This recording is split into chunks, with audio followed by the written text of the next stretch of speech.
This week was supposed to be a monumental moment for my brother, Chris, as he was prepared to marry his fiancée, April. Chris and April have been together for just over 2 years now, and their relationship has blossomed into something truly special. Chris had proposed to her during their recent picture-perfect trip to Greece. When he came back, his joy was palpable, and we all felt it. The entire family was thrilled, not only for Chris, but also because April was such a lovely person, and the two of them just seemed like a great match. It felt like everything was falling into place.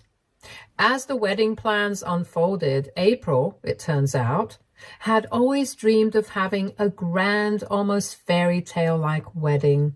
And Chris, being the devoted partner he is, was ready to make that dream a reality. He didn't want anything to be less than perfect for her. He took on the responsibility of covering the expenses, which wasn't a small feat. As a vice president at a company, he's got a good job and he's worked hard to reach that point. But organizing a large wedding is still a significant undertaking. Yet, Chris never once seemed to mind. It was clear he was fully committed to making sure April had everything she wanted. The rest of the family, of course, were all in, offering our support and looking forward to the celebration, knowing that this wedding was going to be something truly special. 2 months ago, April asked me out for lunch, and she asked me to be part of her bridesmaid squad for the wedding, something I honestly hadn't expected. You see, I have just recently moved back home after having lived far away from my family for the past few years. So April and I hadn't had many chances to get to know each other closely. Before this lunch, we had only probably interacted a handful of times at family gatherings or events whenever I was in town, so I was a bit surprised by her invitation. April went on to explain that my brother would be really happy to see me up there with them, and that she saw me as the right fit to stand beside her on such an important day alongside some of her closest friends. For a little bit of context, Chris and I have always been close, and knowing that my presence at the altar would mean something special to him made the gesture even more meaningful. Hence, I was deeply honored by her request. It felt like she was not only welcoming me into the wedding, but also opening the door to a closer connection between us. So I accepted the invitation. It felt like a significant step towards building a stronger relationship with April, as well as being a meaningful way to support my brother on one of the most important days of his life. Now, I want to mention here more about exactly why I moved back home. It was because I recently got out of a toxic and abusive relationship. It's still hard to believe that my ex, who I had once trusted and cared for, could have become someone entirely different. My ex-boyfriend and I had been together for a long time, and for most of our relationship, things seemed pretty good on the surface. We had what felt like a stable relationship, with no significant arguments or conflicts. I think that's part of what made everything that followed so hard to grasp. There were no warning signs, no gradual build-up.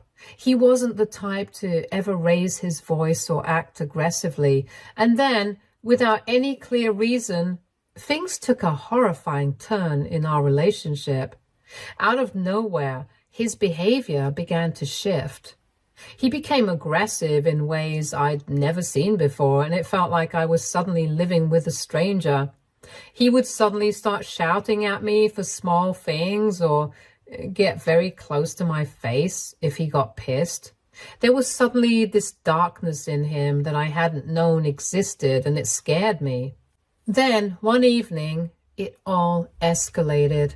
We were doing what we usually did, just watching Netflix and chilling. We were casually talking about which movie to watch next. Nothing heated or contentious. It was the kind of trivial discussion couples have all the time. That's why what happened next was so shocking and devastating. Without any provocation, he turned to me, and before I could even process what was happening, he slapped me across the face. The force of it took me completely by surprise. It was as if I had been pulled out of reality, and for a split second, I couldn't comprehend what had just occurred. My cheeks stung with a searing pain that spread through my face, and almost immediately, tears welled up in my eyes, not just from the physical pain, but from the overwhelming emotional shock. What disturbed me even more was the look on his face. He didn't seem to care. There was no remorse, no sign of regret. He was completely nonchalant, as if he had done something perfectly normal. Then, in a cold and emotionless tone, he told me that I should never argue with him again about which movie to watch. His tone implied that I had somehow deserved what had just happened simply because I had dared to express a preference for a movie. He then picked a film of his choosing and continued to watch as if nothing had happened, leaving me stunned, hurt, and confused. For the first time, I felt like the person sitting next to me might be a monster. That night marked the end of whatever relationship we once had, and it was clear I needed to get out. This wasn't a person I could trust or feel safe with anymore. It wasn't just a slap, it was the complete lack of humanity in his reaction, the way he thought it was acceptable to control me with violence. Once the initial shock wore off, I got up from the couch without saying a word and headed upstairs. The adrenaline kicked in, and all I could think about was getting out. I grabbed my bags and started to pack. As I was packing, I could hear him shouting after me, telling me I was overreacting, calling me weak for not being able to handle one slap. He was taunting me that even though I went to the gym, I was still not strong enough. His words cut deeper than the physical pain. I couldn't believe how insensitive and dismissive he was being, and how little he understood or cared about the damage he had just done. The fact that he was trying to justify what happened, minimizing his actions and making it seem like I was in the wrong for wanting to leave, made it all the more terrifying. This wasn't the man I thought I knew, and I realized that staying any longer could only lead to more harm. I needed to remove myself from that situation immediately, so I walked out without saying a word to him, as I didn't want to escalate things further. For the next few days, I stayed at a hotel trying to figure out what to do next. On one hand, I was devastated. This was someone I had been with for a long time. We had built a life together, and his family had become like my own. But on the other hand, I knew I had made the right decision to leave. There was no going back after what had happened, no way to undo the damage or trust him again. When his parents found out what had happened, they reached out to me. I knew they would eventually. After all, they had always considered me a part of their family, and it wasn't like me to just disappear without explanation.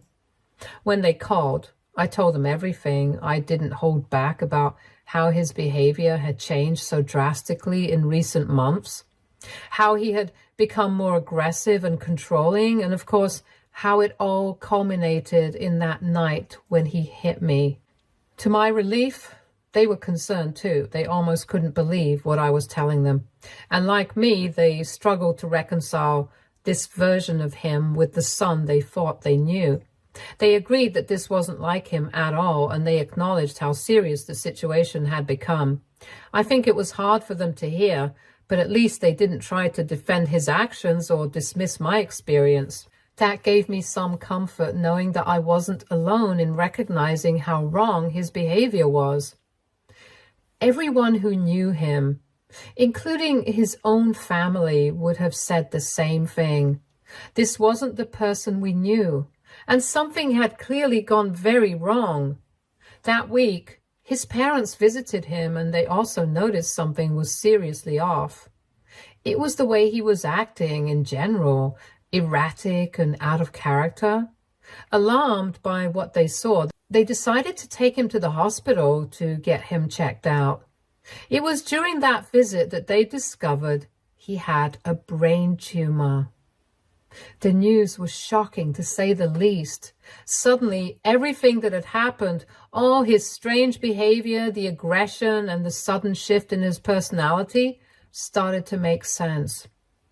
It wasn't that he had become abusive out of nowhere. He had a personality shift because he was dealing with something far beyond his control. The tumor was affecting his behavior in ways none of us could have predicted. When I found out, I was deeply relieved. It meant that the person I had cared for, the person I thought I knew, hadn't suddenly turned into an abuser. His actions were the result of a medical condition that neither of us had known about. I started to feel incredibly guilty for leaving the way I did, even though I had no way of knowing what was really going on at the time. Of course, despite this revelation, it didn't change the fact that things between us had already fallen apart. We both met after his checkup and agreed that it was best for us to go our separate ways. The tumor explained his actions, but it didn't erase what had happened, and I still resented how he had slapped me that night. There was too much hurt, confusion, and fear still lingering, and it wasn't something we could simply move past. So we made the difficult decision to break up. It was heartbreaking. I had spent so much time with him, and despite everything, I still cared about him deeply. After the breakup, I felt completely lost. It was a lot to process. The trauma of what had happened, the guilt of leaving, and the grief of ending a long-term relationship that I thought would last. That's when I decided to move back home. I needed a fresh start and a change of scenery and the support of my family to help me heal. This backstory about my ex is essential because it explains a lot about why April started to resent me after she found out about my past relationship. You see, my whole family knows the details of what I went through, and they've been nothing but supportive. They understood how impossible that situation was and why I had no choice but to leave. No one has ever blamed me for walking away from my ex, especially given the circumstances. However, when April found out about what happened, she had a very different reaction. April is quite religious, and her views about relationships and commitment stem heavily from her faith. Whenever we'd get together for any family event leading up to her wedding, whether it was lunch or some casual outing, April would make backhanded comments here and there that left me feeling judged and upset. She made it clear that she thought I had made the wrong decision by leaving my ex. According to her, it was wrong to abandon a partner during difficult times, regardless of the circumstances, and she would talk about how people who leave their loved ones in such situations end up with bad karma. Naturally, this would infuriate me. I was already dealing with my own guilt and heartbreak, trying to come to terms with the fact that I had left someone who was dealing with a serious medical condition. Even though his behavior had become abusive, it wasn't like I walked away easily. It was a decision I agonized over, but at the same time, I knew I hadn't been married to my ex, so I had no obligations, and I shouldn't have been expected to stay in a relationship that had turned toxic, especially when his mood swings and aggression were endangering my well-being. Still, April's comments would dig at me, making me feel worse about an already painful situation. I confided in my brother about how much April's remarks bothered me. My brother, though, would try to defend her, explaining that April's upbringing was a bit different than ours and that she had always been taught to stick it out in relationships. Hence, she felt the way she did.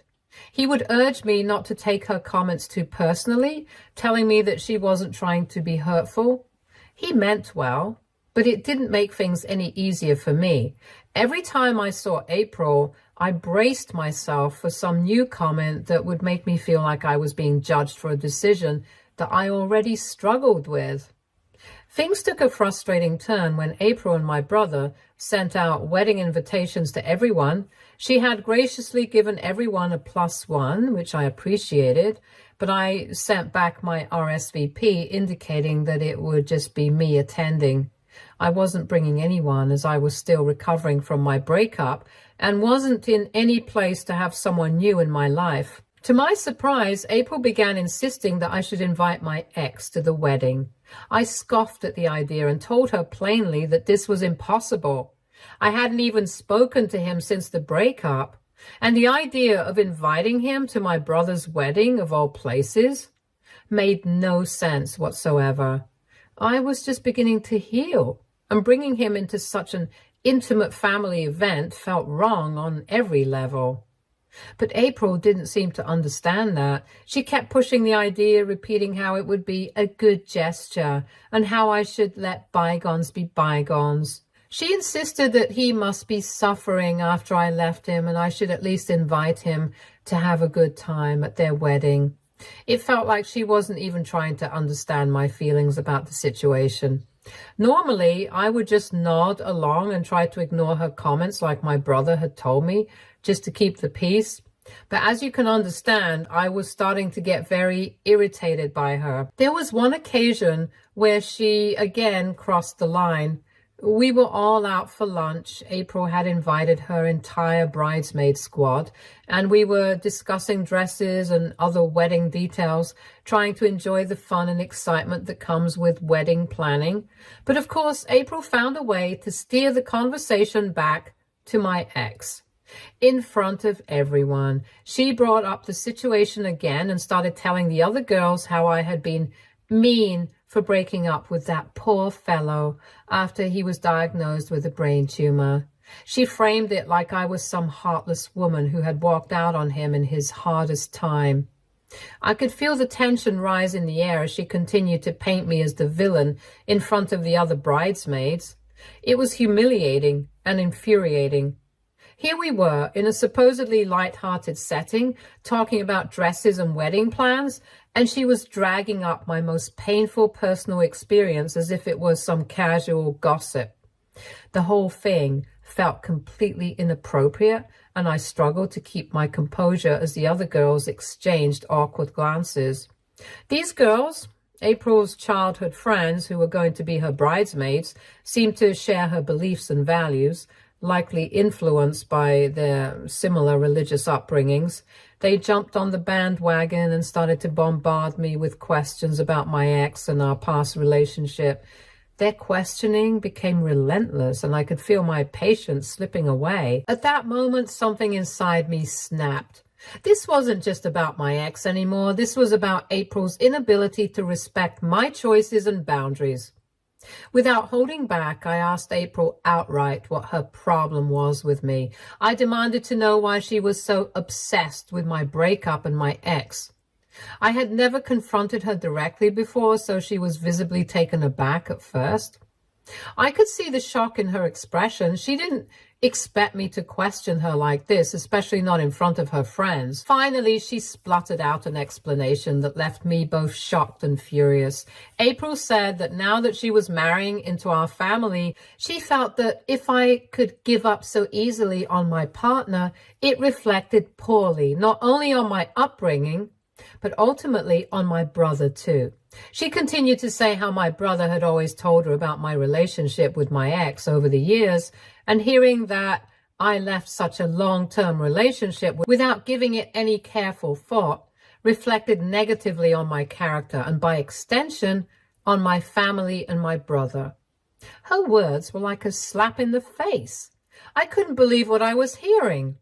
April somehow felt entitled to tell me what I should have done in a situation that she knew only bits and pieces of. The nerve of her to think that my personal choices had anything to do with her relationship with my brother. I was livid. I firmly told her that my relationship with my ex was none of her business, and it never had been. I pointed out that my decisions in life had nothing to do with my family or my brother. I was done letting her cross that line and made it crystal clear that she needed to respect my boundaries by never bringing this up again. The atmosphere at the table grew tense, and I could feel the awkwardness settle over the group, so I didn't bother to stay there a minute longer and simply left. I had finally said what I needed to say anyway. Since that heated conversation with April, things between us only got worse. She never apologized to me, and neither did I. Every time I thought we might be able to move past it, she found new ways to take out her frustration on me. It started with her nitpicking about my bridesmaid dress. April approved everyone else's dresses without any issue. But when it came to mine, she kept changing her mind. I had to reorder my dress 4 times, each one in line with the wedding theme. Yet none seemed to satisfy her. It became clear that this wasn't about the dress. It was about making my life difficult because of the tension between us. I didn't want to start another fight, so I went along with the changes, hoping it would end there. But of course it didn't. After the dress ordeal, she found something new to criticize. This time it was about my appearance. She flat out told me that I needed to get a fake tan done before the wedding. I was stunned. I've never had a fake tan in my life, and I had no intention of starting now, especially not for someone else's wedding. April explained that because of my naturally fair complexion, I stood out the most among her bridesmaids, and she wanted me to tone it down so I wouldn't stand out in the wedding photos. I couldn't believe what I was hearing. It was offensive on so many levels. Being told that my skin tone didn't fit her vision was insulting and hurtful. I firmly told her that there was no way I would be getting a fake tan just to blend in for her pictures. I even offered to stay out of the photos if it bothered her that much, but I wasn't going to change my appearance for her wedding. The next issue that arose was that April wanted all of her bridesmaids to plan an extravagant bachelorette party for her, which on its own wasn't unreasonable, but her expectations were wildly unrealistic. She insisted that we all contribute hundreds of dollars so that we could fly her to an expensive all-inclusive resort. It was a huge financial ask, and I wasn't the only one who found it over the top.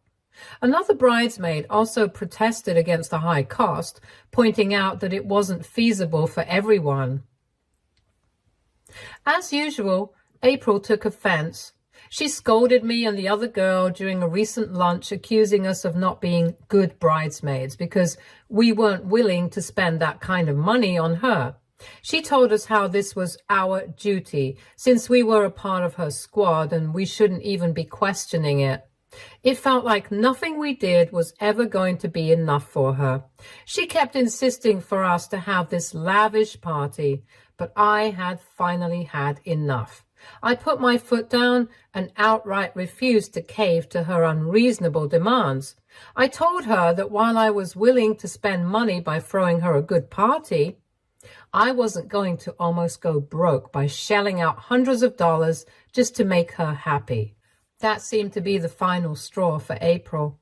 In a fit of rage, she started yelling at me in front of her friends, and then she disinvited me from my own brother's wedding. She told me that if I wasn't willing to spend money on her, it meant that I didn't respect her as my brother's future wife. She continued to say that there was no room for ill wishers like me on their special day, and therefore she didn't want me at her wedding anymore. I was floored. It was unbelievable to me that she would go to such lengths over something so petty to completely exclude me from my brother's big day. It wasn't just a personal slight anymore. She was actively trying to cut me out of one of the most important moments in our family's life. I was hurt, angry and frustrated beyond words. April had gone from making passive-aggressive comments to trying to humiliate me to now outright banning me from my brother's wedding, all because I wouldn't bow to her ridiculous demands. I wanted to argue with her further, but I reminded myself that my brother loved her and I didn't want to make things difficult for him. So I told her, fine, I won't attend your wedding. I hope you have a great time with my brother and the rest of my family. April just ignored me and asked me to leave, so I left.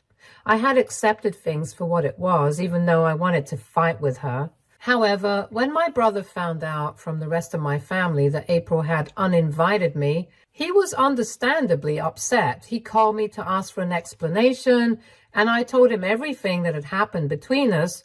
After that, I'm not sure exactly what transpired between April and my brother, but he seemed to have confronted her about it privately, and I guess things must have not gone well, because this week my brother announced to me and the rest of our family that the wedding was off. We were in shock. He was refusing to marry her altogether. Now I feel terrible because my family kind of blames me for this outcome. They're saying it's my fault for refusing to make minor adjustments for April. They believe that by refusing to compromise on certain things, I might have contributed to the tension that led to their fallout. It's frustrating because from my perspective, April had been treating me poorly for months, and I don't feel like those issues were minor at all. But in their eyes, they think a little more flexibility on my part could have prevented this entire situation. AITA, Update 1. To clarify, my family is supportive of me and understands that April has been hard on me for months. However, they do feel that I could have handled things differently, like giving in to basically all her demands. They think because my brother is so protective of me, he might have reacted a little bit too harsh towards April, which might have contributed to the cancellation of the wedding. It doesn't help that April's family has been reaching out to us and blaming me also for the fiasco. I plan on sitting down with my brother and having a more detailed discussion on this to understand where his mind is at. Update 2. It has been a few weeks now since my brother announced that he was canceling his wedding in April, and the reality of the situation has begun to sink in. It feels surreal to think about how quickly everything has changed. In the beginning, I was hopeful that things would resolve themselves and that my brother would find a way to reconcile with April, but as the days turned into weeks, it became increasingly clear that their relationship was beyond repair, and he wanted nothing to do with her anymore. I did talk to my brother about why he suddenly called off the wedding. It turns out that April said a lot more nasty things about me and our parents during their fight. My brother confessed that April has always exhibited some controlling behavior towards him in the past, but he had always sort of brushed it off. However, after he heard from me that she had been bullying me for months with her relentless demands, her need to control every detail of the wedding, and her utter disregard for my feelings, he realized that she was actually a very mean person who refused to ever hold herself accountable. Somehow, she always acted like she was superior to others because of her beliefs, and he felt this was something he couldn't just ignore any longer. So he walked out of their relationship. Meanwhile, April has continued to text me and leave multiple voicemails accusing me of ruining her future. In the voicemail, she's practically screaming at me, saying that I will be punished for my bad deeds. I'm thinking of blocking her, especially now that I'm certain my brother will never get back together with her. Update 3. It's been 2 months since my brother canceled his wedding. Our parents, who initially blamed me for the situation, have let this matter go. At first, they thought I might have overreacted or contributed to the tension between April and my brother, but when I sat them down and made them listen to the voicemails and read through the series of messages April sent before I decided to block her, their perception of her completely changed. They were genuinely shocked, unable to reconcile how someone they had always seen as this sweet, soft-spoken girl could be so cruel and vindictive in private. Needless to say, they now dislike her and are happy with my brother's decision. And since then, They've shown more compassion for my brother's feelings as they understand that his happiness matters more than any wedding plans. In fact, they're not just supportive of him these days, they're relieved that he made the decision to cut ties with someone who clearly harbored such negativity. Meanwhile, my brother is doing just fine. He does miss April from time to time, but ultimately, he feels what he did was for the best. He understands that staying together would have likely led to more heartache and disputes for both of them in the long run. My brother and I have maintained a close relationship just as we always have. And I'm grateful that this whole situation didn't damage our bond. Stay tuned for more stories from our girl relationships.